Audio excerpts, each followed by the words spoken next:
Pemirsa Sindo Today, kita awali dengan informasi kapal KLM Mariam Indah terbakar di perairan Luwuk, Kabupaten Banggai, Sulawesi Tengah pada Sabtu dini hari. 1 orang tewas dan 2 orang masih dalam pencarian usai menceburkan diri ke laut saat kebakaran terjadi.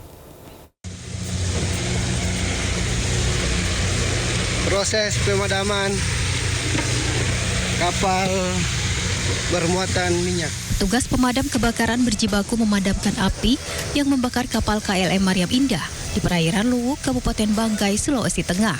Petugas sempat kesulitan memadamkan api karena muatan kopra mudah terbakar. Korban selamat yang merupakan ABK mengatakan dirinya dan sejumlah ABK lain serta kapten kapal langsung menceburkan diri ke laut begitu terjadi kebakaran. Petugas mengatakan akibat peristiwa ini 1 orang ditemukan tidak bernyawa serta 2 orang lainnya masih dalam pencarian. Tim SAR gabungan melakukan pencarian terhadap 2 orang ABK KLM Mariam Indah yang belum ditemukan menggunakan Kaisar Wisma. Dalam hal ini serider Kaisar Wisma untuk melakukan penyisiran di seputaran LKP. Petugas dan sejumlah nelayan hingga kini masih menyisir laut untuk mencari korban hilang. Dari Kabupaten Banggai, Sulawesi Tengah, Jimmy Hendrik, iNews melaporkan. Pemirsa, tim SAR gunakan drone thermal untuk mencari 3 korban banjir Nagekeo, NTT. Operasi pencarian akan terus dilanjutkan sampai seluruh korban berhasil dievakuasi.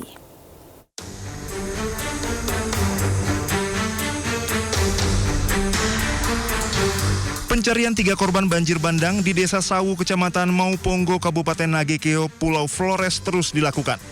Tim gabungan mengerahkan drone thermal untuk memperluas area pencarian dan meningkatkan efektivitas operasi. Penyisiran dilakukan sepanjang aliran kali Desa Sawu hingga muara sejauh 5,33 km. Sementara itu drone thermal mencakup area pencarian seluas 7,49 km. Kepala Kantor SAR Maumere, Fatur Rahman menjelaskan drone thermal berfungsi mendeteksi panas tubuh manusia maupun sumber panas lain. Selain membantu menemukan korban, penggunaan drone thermal juga meningkatkan keamanan tim SAR. Perangkat ini memungkinkan pemantauan area berbahaya lebih dulu sebelum petugas masuk ke lokasi. Dari sisi waktu, metode ini dinilai jauh lebih efisien dibandingkan pencarian manual. Sebelumnya banjir bandang yang menerjang Desa Sawu pada Senin lalu menewaskan 8 warga. Bencana ini juga merusak area pertanian, perkebunan, rumah warga, jalan, serta jembatan. Tim SAR gabungan menyatakan operasi pencarian akan terus dilanjutkan sampai seluruh korban berhasil dievakuasi. Dari Nagekeo, Joni Nura, iNews melaporkan. Pemirsa, akibat jembatan putus di Nagekeo, NTT, warga terpaksa menggotong jenazah korban banjir bandang ke rumah duka. Kendaraan pengangkut jenazah tidak bisa melintasi jembatan karena akses jalan yang terputus. Sudah kuat, bro. Yang 2 sudah di atas. Banjir bandang menyebabkan 3 jembatan putus di Kecamatan Mauponggo, Kabupaten Nagekeo, Nusa Tenggara Timur. Akibatnya warga terpaksa menggotong jenazah korban banjir menuju rumah duka. Hal ini lantaran kendaraan pengangkut jenazah tidak bisa melintasi jembatan karena akses jalan terputus. Kondisi ini juga membuat aktivitas warga lumpuh total. Sebagai solusi sementara, warga setempat berinisiatif membuat jembatan darurat dari kayu dan bambu. Jembatan ini menjadi akses satu-satunya menghubungkan desa dengan ibu kota kecamatan maupun kabupaten. Warga berharap pemerintah segera turun tangan memperbaiki jembatan permanen. Mereka menilai akses tersebut vital bagi mobilitas warga, ekonomi, serta distribusi bantuan pasca bencana. Dari Nagekeo, Joni Nura, iNews melaporkan. Sebelumnya, tim SAR gabungan mengevakuasi jasad balita 1 tahun yang menjadi korban banjir Nagekeo, NTT. Sementara 3 korban lainnya masih hilang.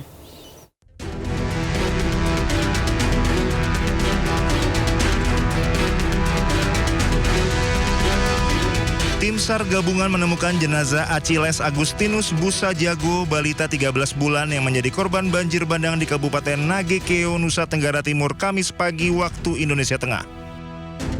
Jenazah korban ditemukan 2 km dari rumahnya di Kecamatan Mauponggo. Setelah ditemukan, jenazah segera dievakuasi ke posko gabungan untuk penanganan lebih lanjut. Sementara 3 korban lain masih dinyatakan hilang. Mereka adalah Mariano Tom Busajago 29 tahun, Sebastiana Soo 42 tahun, dan Desiderius Geraldi 14 bulan. Dari Nagekeo NTT, Joni Nura Anyus melaporkan.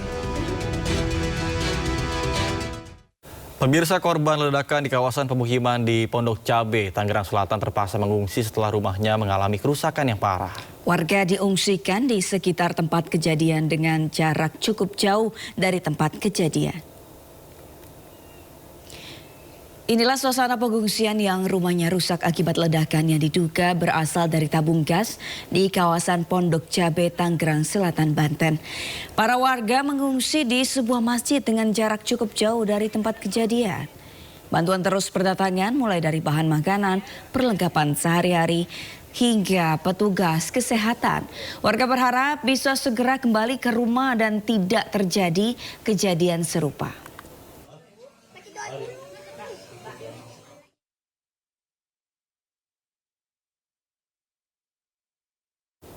Pemirsa, polisi memastikan ledakan yang menimpa sejumlah rumah di Pondok Cabe Ilir, Pamulang, Tangerang Selatan, Banten bukan berasal dari bahan peledak. 8 orang saksi pun telah dimintai keterangannya dalam peristiwa tersebut. Petugas gabungan dari Polres Tangerang Selatan, Gegana Polda Metro Jaya, dan Puslapfor Mabes Polri mengolah tempat kejadian perkara di Tangerang Selatan, Banten. Olah TKP ini dilakukan guna memastikan penyebab pasti ledakan yang menimpa 13 rumah warga. Meski demikian, polisi memastikan sumber ledakan bukan berasal dari bahan peledak maupun sejenisnya. Diduga ledakan berasal dari tabung gas berukuran 12 kg. Akibat kejadian ini, polisi memeriksa 8 orang sebagai saksi. Sementara 3 warga yang terluka masih menjalani perawatan di rumah sakit. Tentunya kami selaku penyidik bekerja sama dengan ahli dari Puslapfor Polri sementara melakukan olah TKP lanjut. Intinya bahwa masyarakat tidak perlu ragu dan khawatir, untuk TKP sudah disterilkan, tidak ada bahan-bahan yang berbahaya atau yang dapat menimbulkan ledakan. Namun kami mohon maaf, untuk aliran listrik masih kami padamkan sampai dengan nanti proses olah TKP oleh Puslapfor Polri dan penyidik selesai. Jadi setelah kita melaksanakan sterilisasi di TKP, tidak kita temukan unsur bahan peledak atau bom. Mereka dilakukan di beberapa titik, Pak? Kita lakukan di 4 titik rumah warga yang terdampak. Sebelumnya ledakan keras terjadi di Jalan Talas 2 Pondok Cabe, Udik, Pamulang, Tangerang Selatan pada Jumat pagi. Akibat ledakan sebanyak 8 rumah warga rusak parah dan sejumlah warga menderita luka.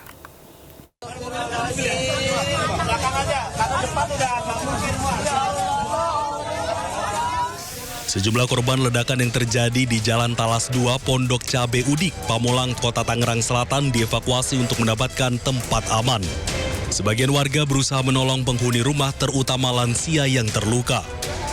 Akibat ledakan ini, 8 rumah warga mengalami kerusakan yang cukup parah dan sejumlah warga menderita luka. Pihak kepolisian langsung lakukan penyisiran dan sterilisasi di lokasi kejadian sekaligus mengumpulkan keterangan dari sejumlah saksi dan pemilik rumah guna mengetahui penyebab pasti terjadinya ledakan. Mulanya jam 5 lewat seperempat tuh kayak bunyi petir gitu, terus pas petir kayak bledar, ya udah hancur gitu. Itu awal mula itu terdengar di rumah mana, Bu? Pokoknya di atas genteng. Nah, itu yang Ibu ketahui ini ada berapa rumah, Bu, yang mengalami kerusakan akibat bunyi letupan itu? Iya, kayak ada puluhan sih Pak ya, cuman ini yang parah, parah udah 3 yang hancur. Kalau ini juga kan parah juga sama sih atasnya, sama ini kita nih 5 tuh, terus sama ini, terus sama ini depan-depan. Kalau rumah Ibu mengalami apa aja? Atasnya sama samping terbongkar. Dari kerusakan ini, Bu, ada korban nggak, Bu? Enggak. Yang mengalami luka-luka? Anak saya ada nih, kepalanya kena ketiban asbes. Saat ini anak Ibu dirawat atau sakit? Di rumah sakit. Saat ini di lokasi kejadian telah dipasang garis polisi dan sejumlah korban untuk sementara berada di tempat pengungsian. Dari Tangerang Selatan, Banten, Nunung Purnomo, iNews melaporkan.